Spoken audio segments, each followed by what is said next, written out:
50 വർഷത്തെ സിനിമാ ജീവിതം, 9 ഭാഷകളിലായി 250-ലേറെ സിനിമകൾ, 3 പ്രാവശ്യം മികച്ച ഛായാഗ്രാഹകനുള്ള ദേശീയ അവാർഡും 4 പ്രാവശ്യം കേരള സംസ്ഥാന സർക്കാരിന്റെ അവാർഡും. ഫീച്ചർ ഫിലിമുകൾക്ക് പുറമെ ഹ്രസ്വചിത്രങ്ങൾ, ഡോക്യുമെന്ററികൾ, സീരിയലുകൾ എന്നിവയൊക്കെ ഉൾപ്പെടുന്ന ഛായാഗ്രഹണ കരിയർ. നിത്യഹരിതമാണ് മധു അമ്പാട്ടിന്റെ കയ്യൊപ്പ് വീണ സിനിമകൾ. അവരെ കണ്ടിട്ട് പലരും പറഞ്ഞത് ഇന്നലെ ഷൂട്ട് ചെയ്ത മാതിരി ഉണ്ടല്ലോ എന്നാണ് പറഞ്ഞത്.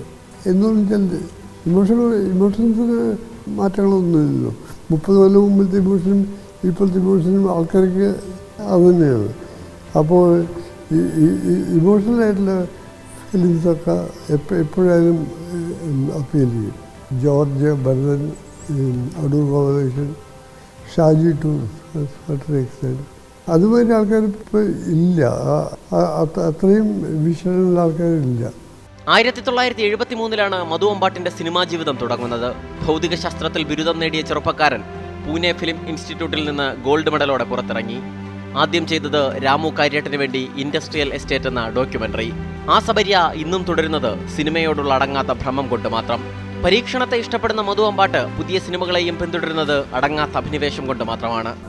എനിക്ക് ഇഷ്ടപ്പെട്ടു. ആട്ടം നന്നായിരുന്നു. ഏറെ കണ്ടു. നല്ലൊരു അറ്റംപ്റ്റ് ആയിരുന്നു. എനിക്ക് ചെറിയ സ്ക്രീനിൽ കാണാൻ പറ്റില്ല, ഇഷ്ടമല്ല. ഹോം തിയേറ്ററുണ്ട് എനിക്ക് വലിയ സ്ക്രീനിൽ.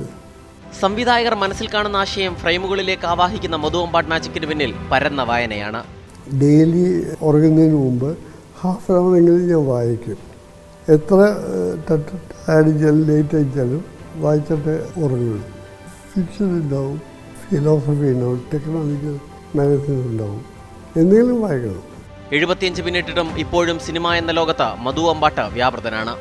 ക്യാമറയും ലെൻസുമാണ് അദ്ദേഹത്തിന് ഊർജം. വ്യൂ ഫൈൻഡറിൽ നോക്കുമ്പോൾ ഇപ്പോഴും ഒരു കൊച്ചുകുട്ടിയാകുന്നു. എനിക്കിപ്പോഴും വയസ്സായിട്ടില്ല. 50 വർഷം സിനിമ എന്നൊക്കെ പറഞ്ഞാൽ വയസ്സായി എന്നുള്ള വിചാരം വേണ്ട.